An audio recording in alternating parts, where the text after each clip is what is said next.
Hello, everyone.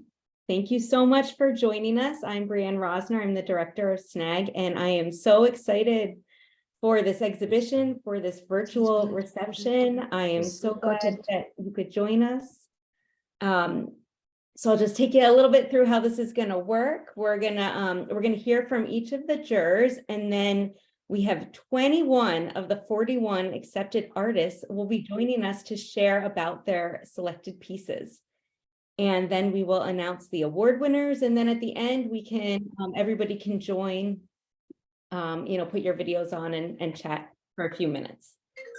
So I would now like to invite jurors Sulo B and Rachel Rearick to share their thoughts on the exhibition. They did a really excellent job selecting works that showcase the diversity of students who are the future of the metalsmithing and jewelry field in materials, aesthetics, levels of experience, and background. The artists included in this exhibition come from all over, including Australia, Canada, Sweden, Mexico, the United Kingdom, and 14 different states in the US. And without further ado, let me bring on the jurors. Let's see here.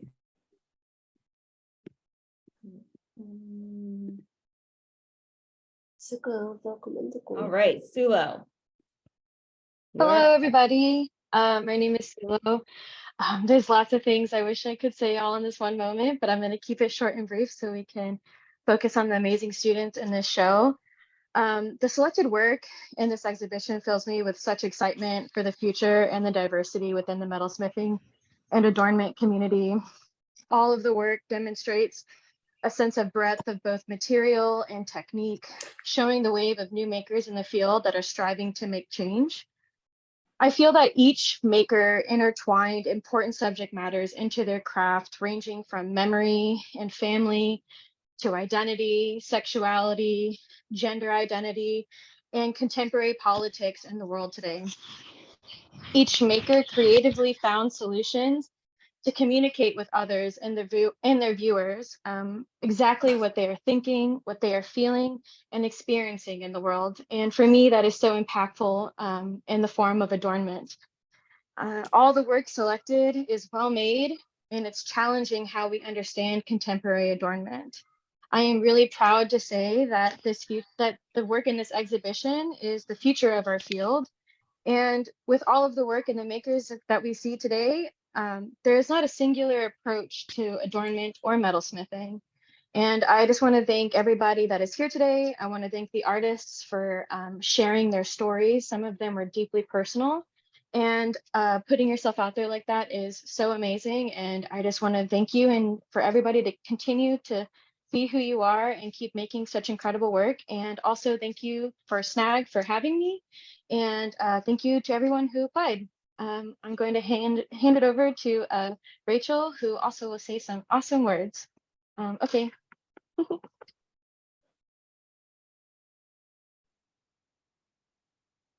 Hi, everybody. I would also like to say thank you to SNAG for inviting me to be a participant in this work, and Sulo for being in collaboration as we've made these selections. Sulo said a lot of the same things that I actually was going to say myself. I think first and foremost, I'm very excited about where the field is going and look forward to what everyone presented and what we will see in the future of metalsmithing and jewelry that, each of you are bringing to that. The work was incredibly compelling. Everything was amazing. It was very difficult to make selections both for the exhibition and the awards, which I know we will get to later. Similar to Sulo, I was very, very taken by the fact that so many people were open about their life, their experiences, their gender, their identity, their sexuality, specifically the queerness. Something that is incredibly important to me at this moment is making space for everyone and space for those things.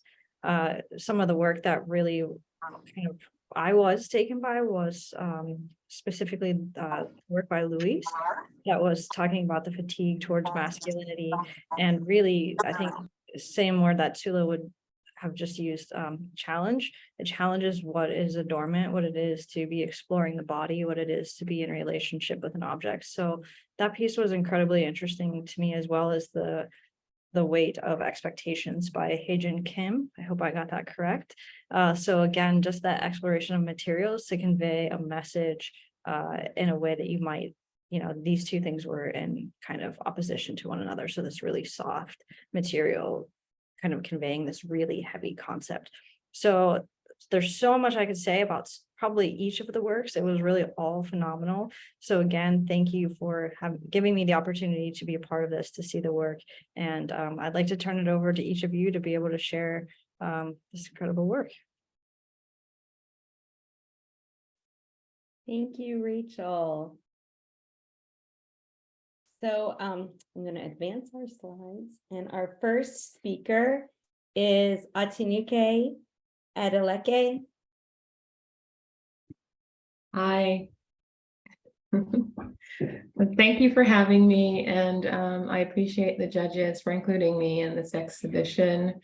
So a little bit about my piece. It's called Igitsonsoro, and translated from the Yoruba language means the tree that speaks. So for this piece, I was inspired by the concept of dendrochronology and just thinking about climate change and how amazing these trees are and how they're considered nature's timekeepers. They are our historians, and we're able to decipher a lot about our ecosystem by studying their rings. So I created this piece with reference to myself, just thinking about how trees, the only way to decipher this is actually to take a sample of their core and to spend time with them. And for a lot of human beings, we tend to keep up this facade when we approach the world.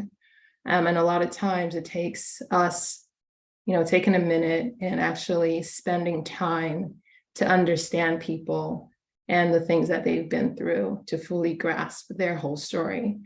It's a mixture of wood that I do a metal inlay in. And for that, I was inspired by the past and a technique called true demasking, where you inlay strips of metal into wood and allow the wood to encase and hug the metal naturally. So there is no glue. The wood actually expands and surrounds the metal and becomes part of the piece. The other thing is the collar is made out of 3D printed wood. And it's a material that I use a lot in my work, and you can treat it just like you would wood. So for the viewer, it is a little, it's interesting to try to decipher what is what. And the concluding part is the crocheted copper that surrounds the neckline. That was an homage to my Yoruba culture and our love of textile. Yeah, I think that's all that I have. I don't know if I went over the 2 to 3 minutes. They're all good. And I hope our next speaker, I think hopefully his connectivity is good. Joining us from Mexico is Maite Amezuka. Yes, You with us? Maite, do you Yes. hear me? Maite. Yes. Okay, my name is Maite Amezcua.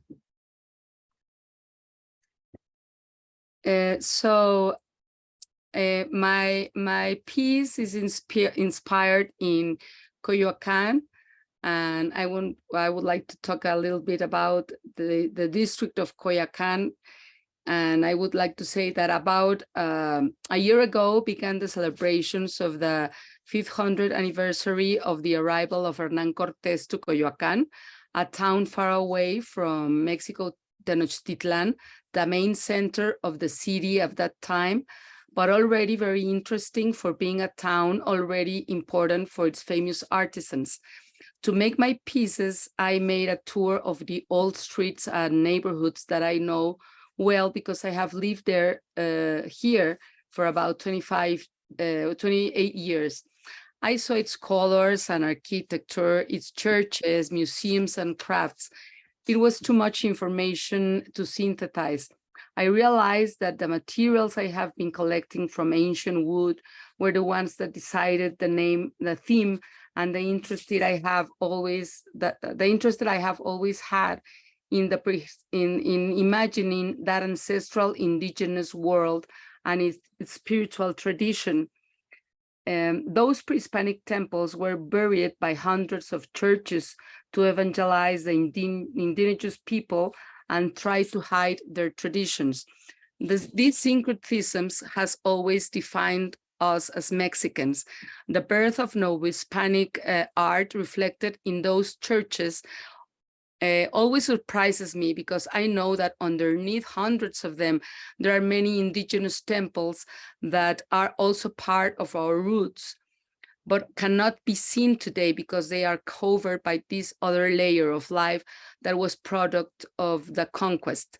So in my pieces, you can see the colonial details of churches at the time, such as pews and wooden doors of churches, or motifs carved in stone.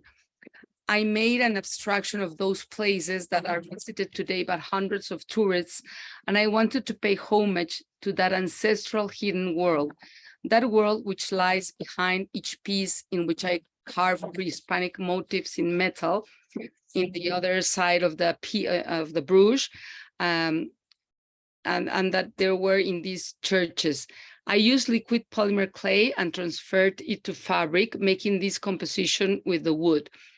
And I also want to share that the title of this exhibit was derived from a very Mexican colloquial phrase used when somebody really likes something and considers it invaluable. This dress is a jewel. We say this person is a jewel, means she's priceless. So the title of this collective exhibit in which I participated with this piece is Coyoacán is a Jewel.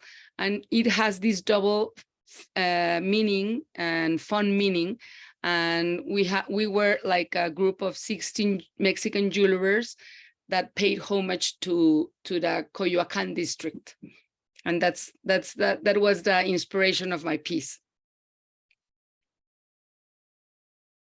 You want to talk, we had some other photos too. Yes, this is, I wanted to show that the front of the piece is the one you saw, and the other side of the piece is the hidden part, which that we always know as Mexicans and a lot of tourists, that a lot of churches were constructed, but beneath there are for sure a lot of pre-Hispanic temples hidden. So there's the church, the Pensacola Church, Novo-Hispanic, very old church in Coyoacán. Then I took like a detail of the motif, and then I used it as an inspiration to make the piece. And then that's it. And I made another three pieces, another necklace, and some earrings, and another necklace also, which are parts of details of old colonial churches that are all around Coyoacán. Lovely. Well, thank you so much. And we're now going to hear from Naomi Shiquen. Yeah, awesome. Thank you for having me. These three lids, the lids triptych, is part of a larger body of work that I've been making based around the objects I would collect as a kid growing up in the like semi-wilderness of the Midwest. These were things that would be like thrown away into ditches or carried along by streams. These objects always had such a fascination for me as a child because they felt like this connection to this outer world, this shared moment in a stranger's life. So I began recreating these objects in mirrored metal because I wanted to create them with these fantastical patterns to kind of bring back that like awe that they held for me as a child. So I started with this tiny little soda cap lid. And then I made the fast food to go cup lid. And then I made the large trash can lid, thinking about how from the smallest to the largest I could feasibly work. Yeah, I think that's about it.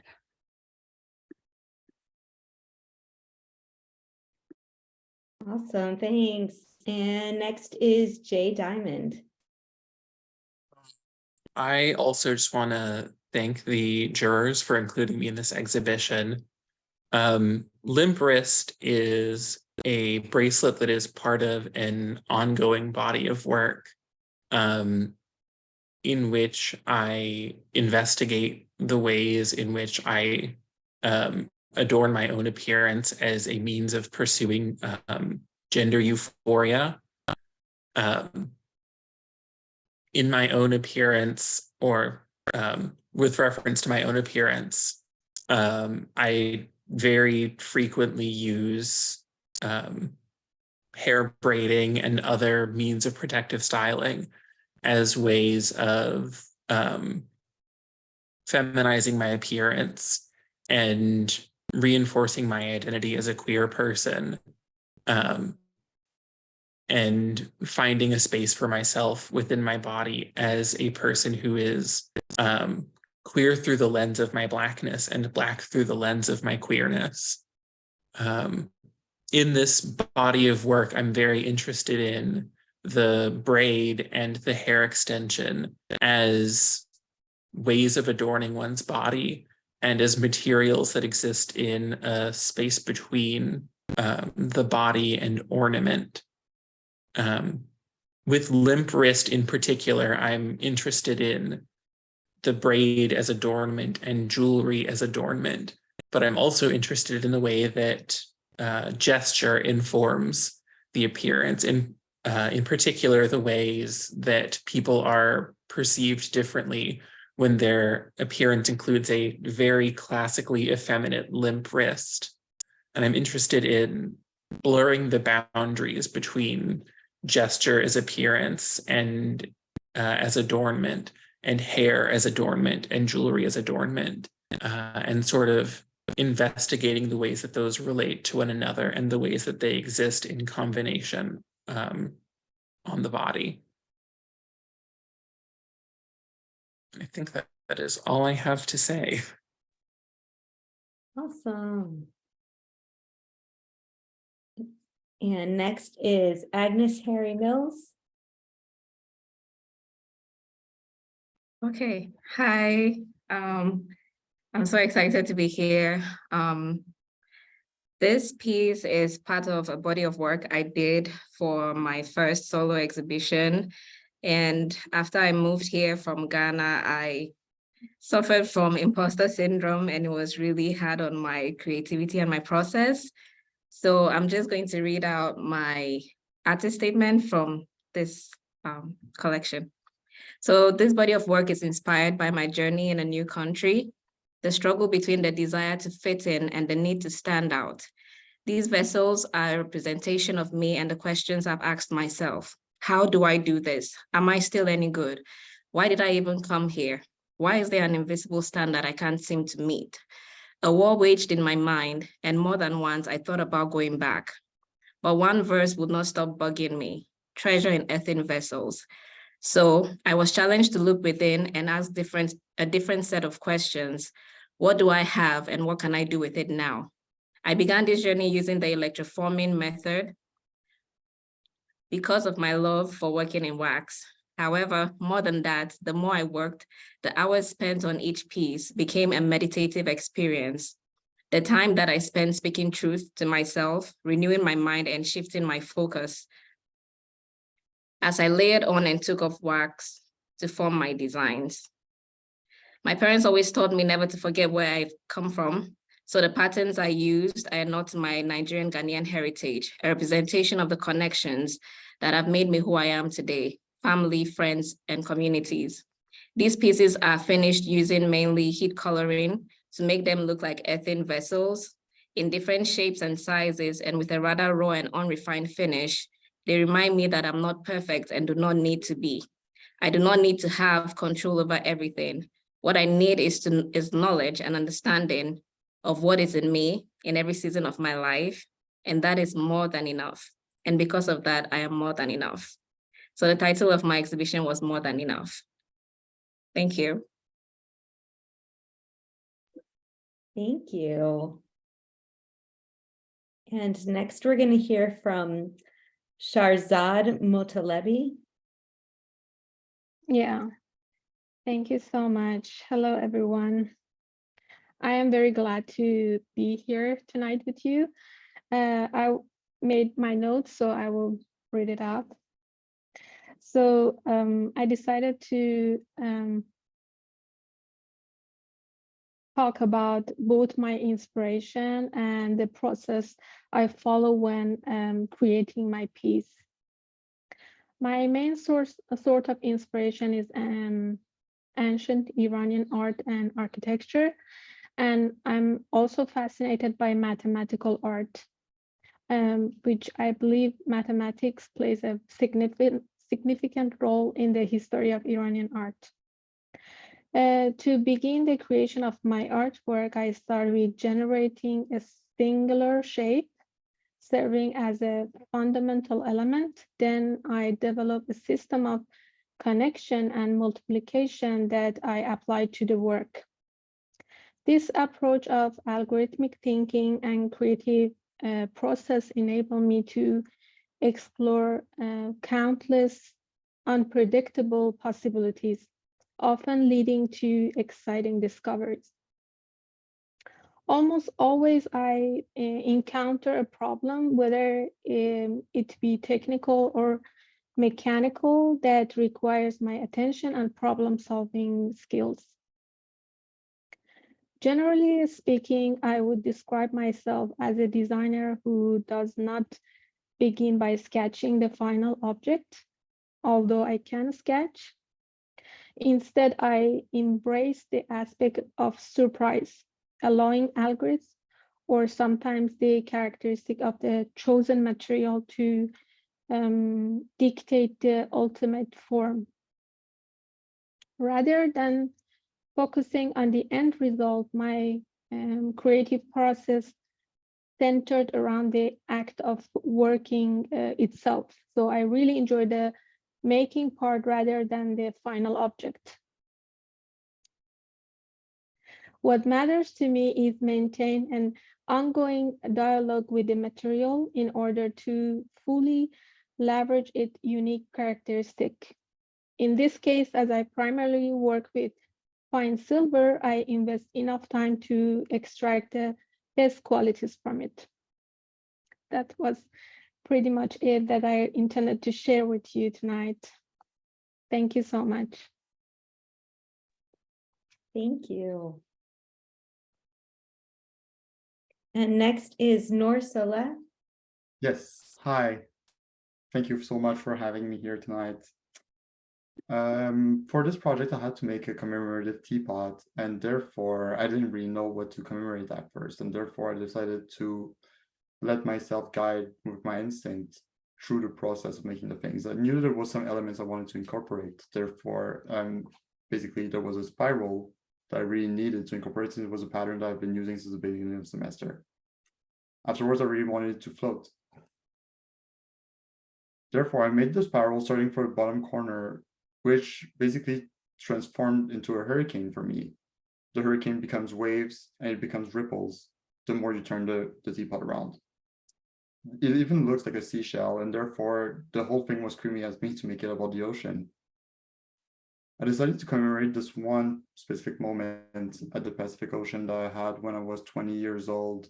I was a cherry picker back in British Columbia and decided to hitchhike to Tofino just so I could try surfing. I did, and I fell multiple times, and at the very end, I fell and got swallowed by the wave. For this brief moment, I didn't really know where was the top or the bottom, and it was a moment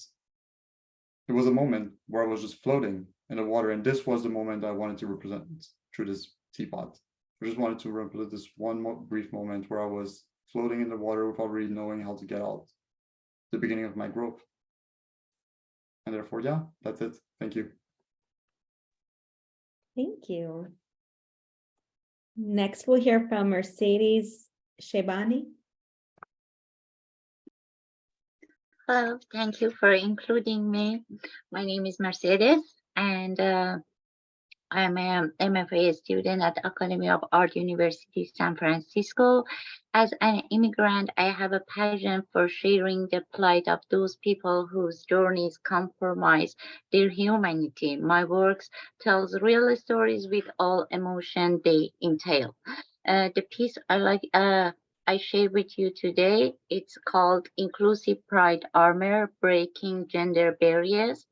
Um, the piece made last year, 2022, when I saw the news about Florida had the news about don't say gay. It made me to think about making this piece. I created this piece to challenge the practice of genderizing everything and promote inclusively. To visually convey the concept, I arranged the feminine gender toys at the front and more masculine gender toys at the back. And this arrangement reflects the fact that most of my hobbies and toys are represented in the back. I try to show when this armor is worn, it becomes a metaphorical shield protecting the wearer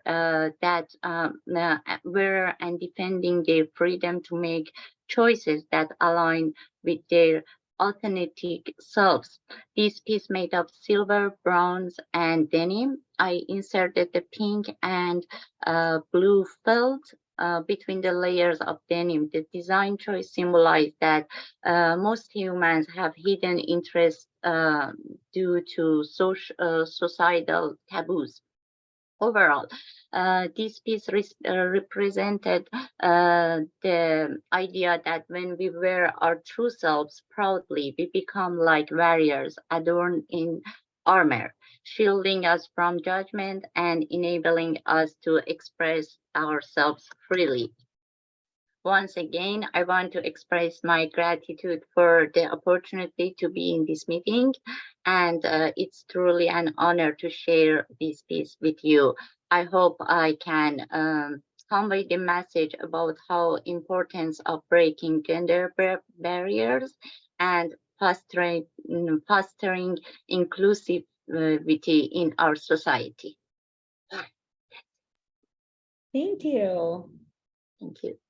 And we'll next hear. Oh, I just realized that I skipped over somebody in a slide, and I'm going to add that in. We're going to hear from Paige Van Doren. Hi, I'm Paige. I'm an MFA candidate at SUNY New Paltz. I'm excited to be here. Thank you so much for including me. In my work, evidence of control and impulse emerges through repetition. Repeat a mark, repeat a form, repeat an idea in 10 different ways, repeat, repeat, repeat. When does repetition, an attempt to assert control, become automatic and is in turn no longer controllable? This piece is a part of a series of iterations that evolves through the act of repetition. I pull imagery from systems of order that are naturally occurring and systems of order which are imposed or manufactured. The grid is a system. It is control, it is a frame, it is a protector, it is a barrier, it is a container. To rupture the system is to venture towards the uncertain and the dark. Writer Rebecca Solnit discusses in her book Hope in the Dark that uncertainty and darkness are painful places. They are also the places where the most hope and potential exists. There is a language of darkness embedded in the ruptured center of the grid as the enamel forces itself through the form. But the enamel resting at center is also a kind of repair. The components are suited to one another. They fit, they become something new. This piece is the emergence of damage reimagined. It is a response to impulse and uncertainty. It is the sum of two disparate parts converging and becoming something whole. It is both an orchestration of two things in relationship as much as it is a response to material and form. It is control over material and surrender to material. The work is an invitation into the realm of the haptic. It welcomes chance and awe. It circles around balance, but seldom arrives. The body, the site for the object, is a space that holds within itself this negotiation between control and surrender. One can work to secure control over the body, but the body, like metal and enamel, has its own stubborn will. It ruptures, it repairs, it contains multitudes. Repeated routines and habits offer a sense of command or mastery, but the body is subject to change at any given moment. Nothing is ever certain. Thank you. Thank you. And next, Yara Stavenhagen.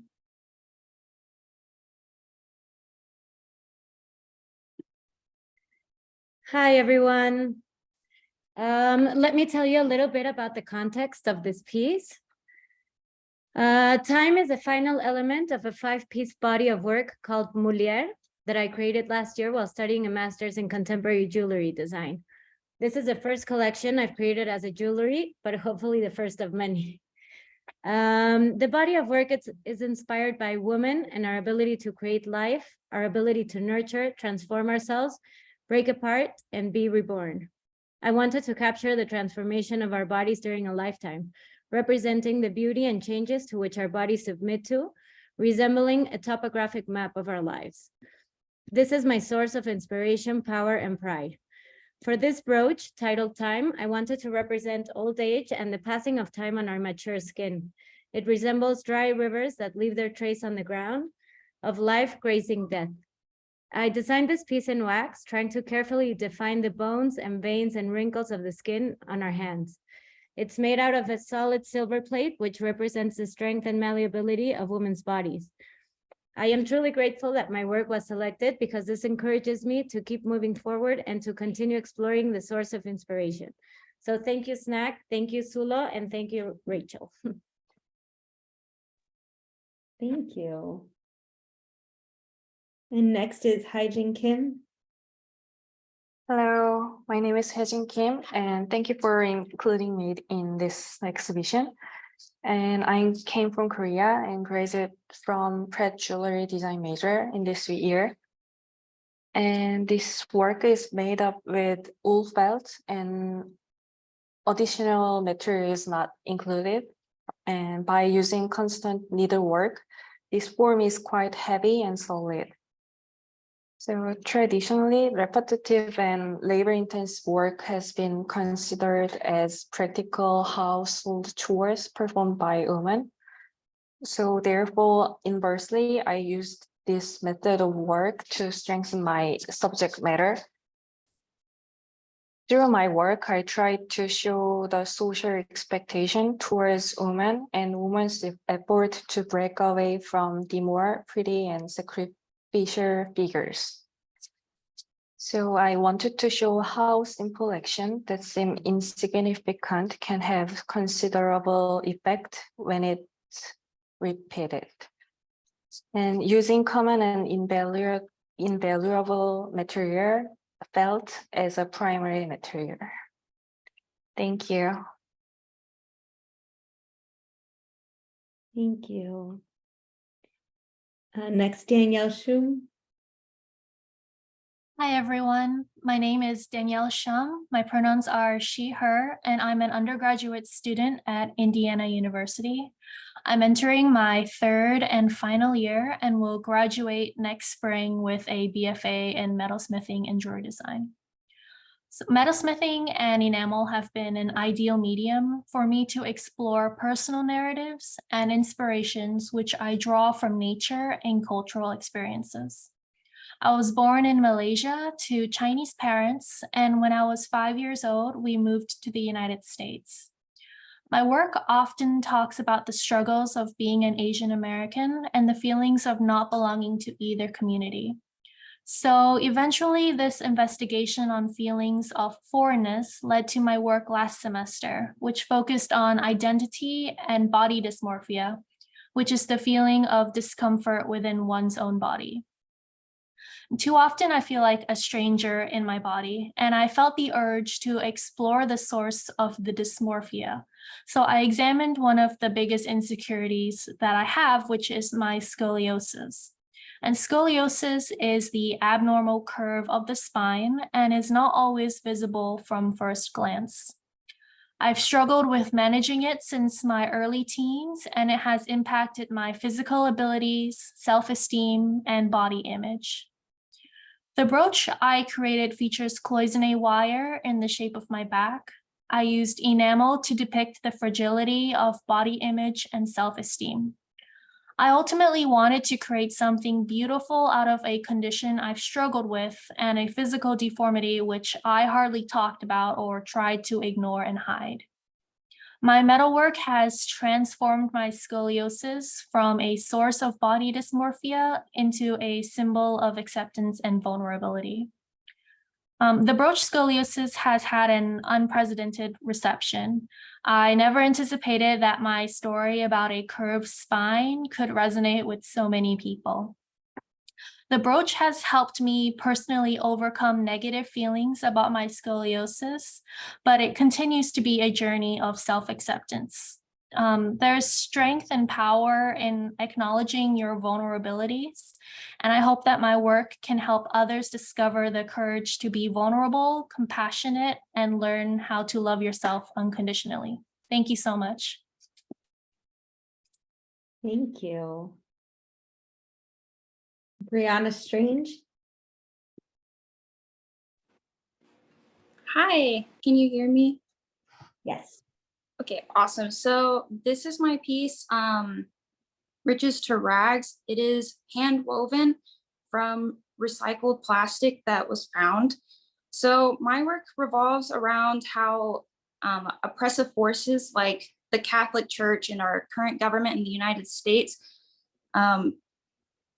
is kind of like chaining women. So we all know that like there's many reproductive problems going on today with the rights of women and the right to choose like abortion and like different kinds of health cares like birth control. So this piece is really to act like chains to women, and it is quite heavy as well. It is all one continuous long strand, and I use different kinds of woven techniques to make it really, really strong in binding. That is also why I chose this model as well, instead of like a male model. I also like to incorporate recycled materials because these same forces also are harming the environment, and it's kind of the same like balance with the women and like how it is harming them. So that is really what I was trying to target with this piece, and it is part of a series as well.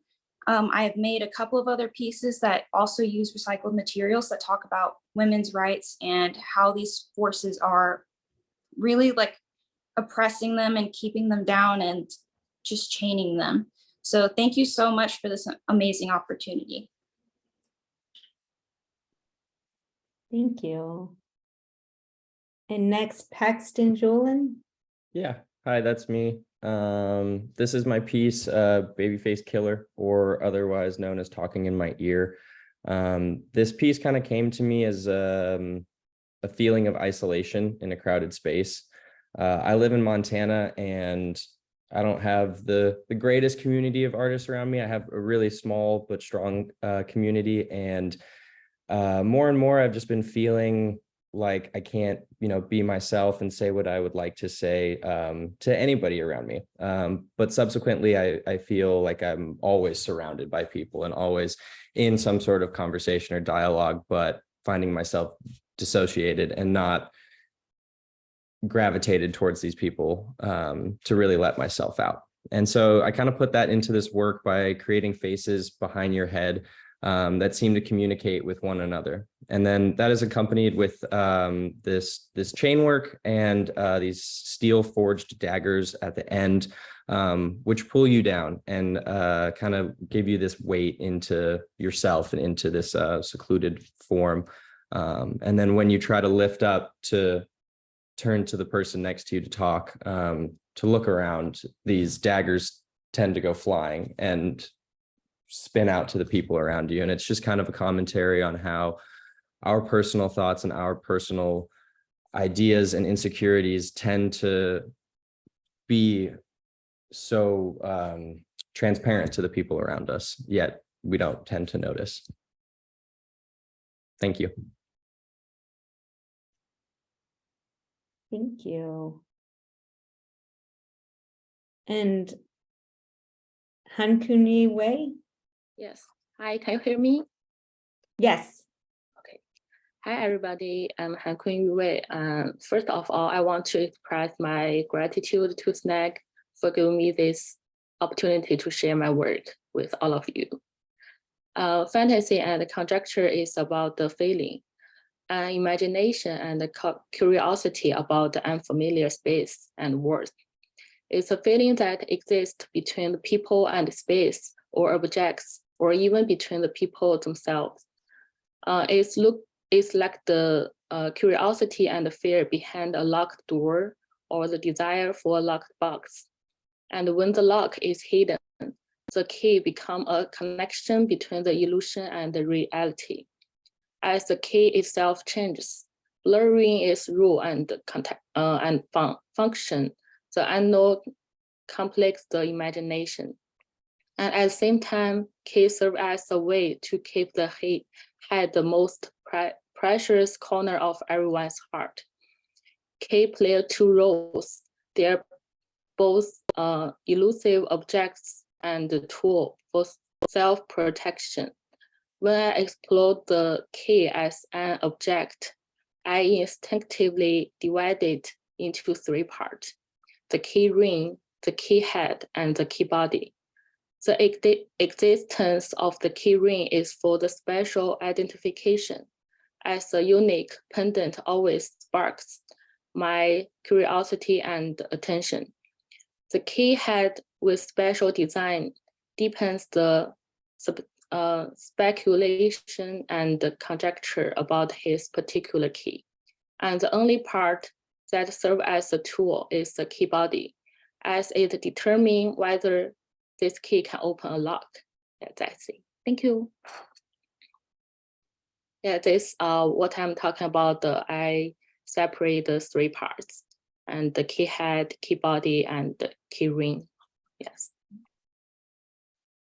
Thank you. And next is Marnie Robbins Strong. Hello, how are you? Thank you for inviting me into this. My bracelet is called The Story of My Life, and I like to add so far. I retired in 2019 after 35 years of working in food and beverage.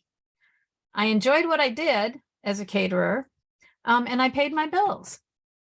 But it was long hours and a lot of working on the weekends. There wasn't much creativity, maybe designing specialty menus or special events. But when I got home, I was able to be creative and artistic with embroidery and sewing and knitting. So when I retired, I started creating eco-dyed fabric and I embroidered it. And then I had a big problem. I needed to know how to make an armature to hold up my pieces. And I had no idea what to do.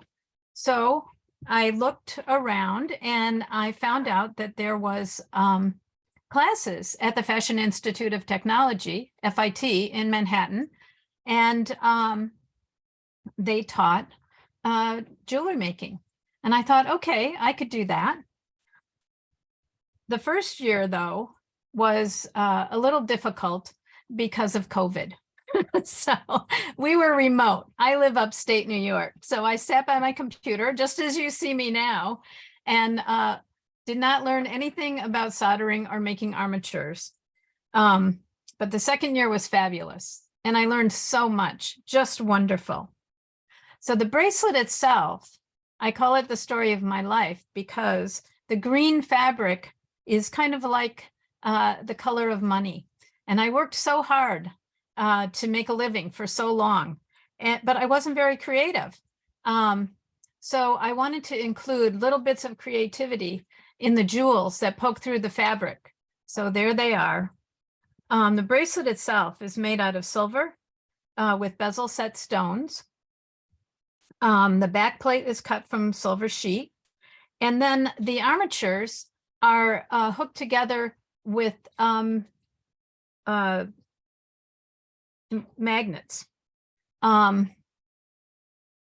they do come apart. The bracelet itself is a symbol of the strength that existed in my rough and tumble business. And now it's carried me into a brand new design and a full creative career. Thank you so much. My sincere apologies there. I had a wrong. That's okay. And there it is on my model. Thank you. And next is Ben Kokikawa.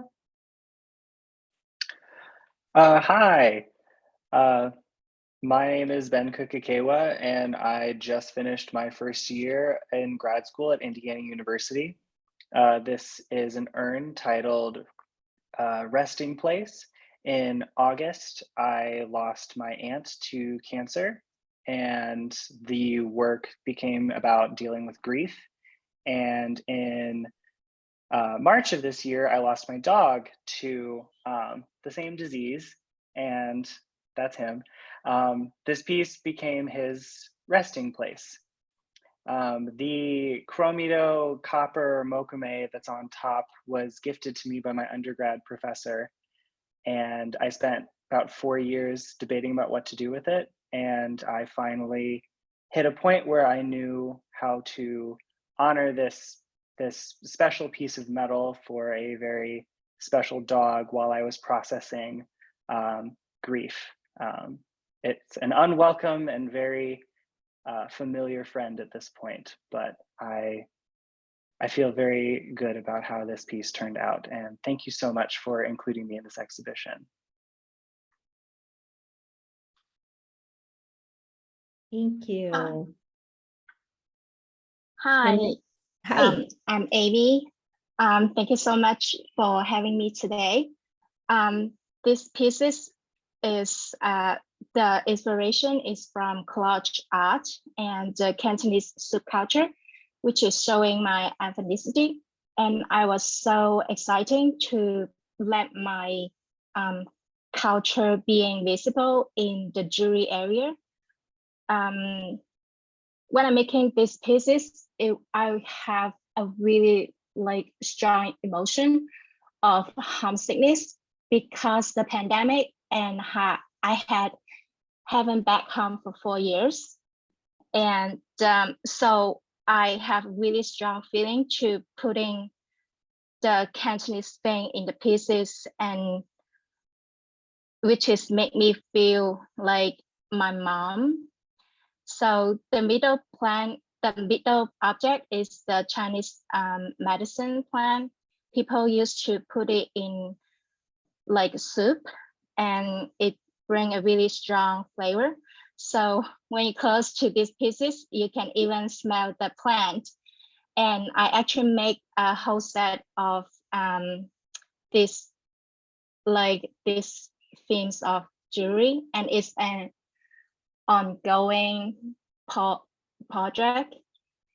And yeah, and this is a journal that's showing my confidence of my culture, especially the last pieces that people usually use it in the chicken feed, which is maybe gross for some of the people, but I'm being confident to showing them ingredient of some of the traditional food, and telling people we really cherish of every part of the food. Yeah, thank you. Thank you so much. Annabelle Young. Hello, everybody. Thank you for having me. So yeah, my name's Annabelle Young. I'll be talking about my piece called Dragging Along. So being born in South Africa and being raised there, I was surrounded by a lot of conservation. So a lot of my pieces, I let it be inspired by nature or animals, and I let it give me guidance in a way. It also gave me therapy in a sense, where if I needed a way to escape or I needed some sense of motivation, I always went outside in nature or went to go look at some animals from my home country. And I guess I used, jewelry as well as a sense of therapy. So I kind of combined those two pieces, and I would collaborate with, I would kind of bring the two together, where I would bring animals and jewelry and make it something as a form of relief for me. And this piece especially is a series of 1 out of 5. And this one explains a part of my life in South Africa where I experienced a lot of a traumatic experience, for example, and it explains how we as people would drag our past along with us. Because I know I don't just do it as alone. I know many people do it by themselves, but it was kind of a way to, as a reminder for myself to not keep doing it. And yeah, it was a really fascinating piece to work on because it was a way to let the past go as well. And this jewelry piece was also, showing all the hardship I went through emotionally, and what I endured, but it also shed lights on the struggles that the rhinos face in my country due to poaching. So I kind of did the best of both worlds for, both sides, for me and for the rhinos. I feel like jewelry has a way of telling a story, and this was my way of telling my stories and the story of the rhinos. Because if this was a physical rhino, it wouldn't be able to move forward with its life and survive. And I guess we could say the same as people. If you keep dragging your past along, you can't do the same. And this was a really cool piece to work on, I guess. So thank you so much for having me here, and I really appreciate it. Thank you. And our last speak, oh, no, I'm sorry, 2 more. Zidi Gang. Hello. Hello, everyone. I'm Zidi Gong. Can you hear me? Yes. Oh, why is it's like, yeah, I'm appreciate to share one of the pieces from my collection, Seeds Will Be Grow With You Here. This box is made by biomaterials and a silver-plated copper, which I used the metal folding technique to shape it. What inspired me to create this was the disconnection between people and the food they consume as a result of the current high level of industrialization. The way we access food is now becoming simpler, but more convenient consumption patterns have left people with little concern for where their food comes from. In addition, in the study of environmental aspects, humans treat plant-based food as far less moral concern than animal-based foods. This is detrimental to the quest for global sustainability. Being a biocentrism center, I believe every living individual in nature have the same intrinsic value. The human quest for equal development needs to be based on an equal respect for all creatures on the planet. I made this piece to capitalize on people's desire for visual aesthetics by combining plant seeds with contemporary jewelry to inspire people to grow their own food. The seeds bar inside the box can be forced apart by hand like a chocolate, and each seed has a little cutting QR code on the back, which when scanned will present information about the plant and how to grow them, and the whole piece of materials can be placed in the soil. There are eggshells and paper powder. Yeah, that's it. And thank you so much for selecting me. Thank you. Sishi Wang. Hello, everyone. My name is Sishi Wang. I just graduated from Indiana University, Bloomington for my MFA in metalsmithing and jewelry design. I'm super grateful to be part of this amazing exhibition and to share about my work with you today, thanks to SNAG.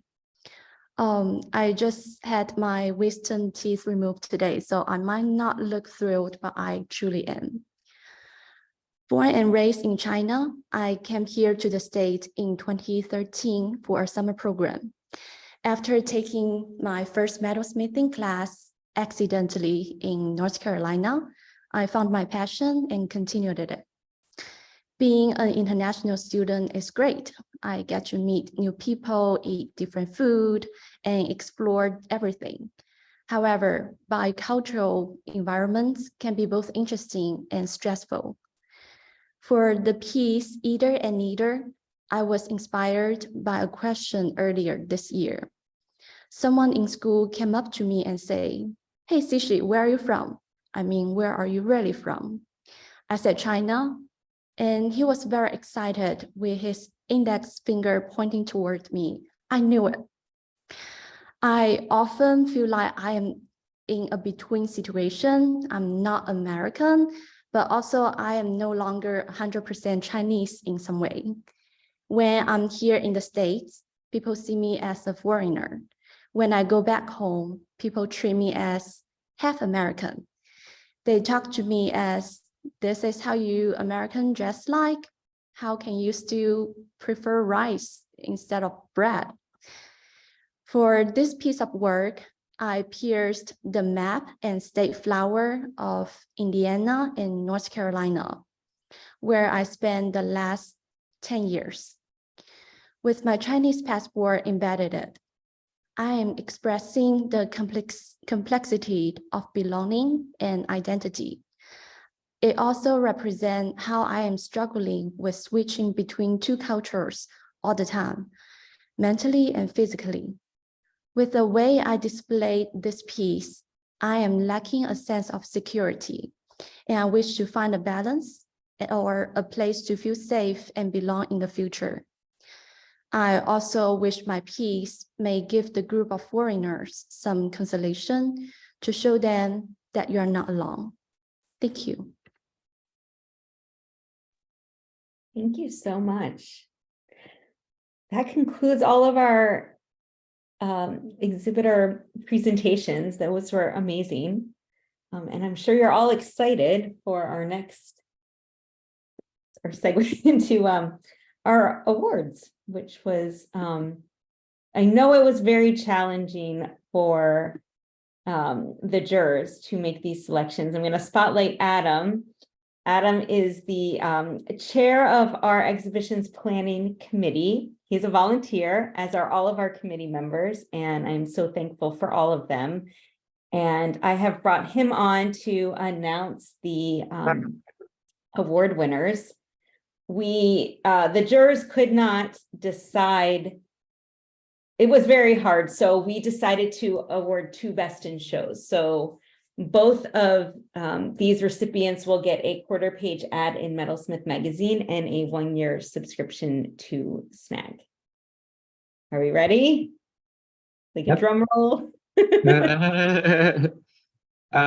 So for our 2 best in show recipients, our first one is J. Taryn Diamond. Oh, and also Anusha Busanidarabi.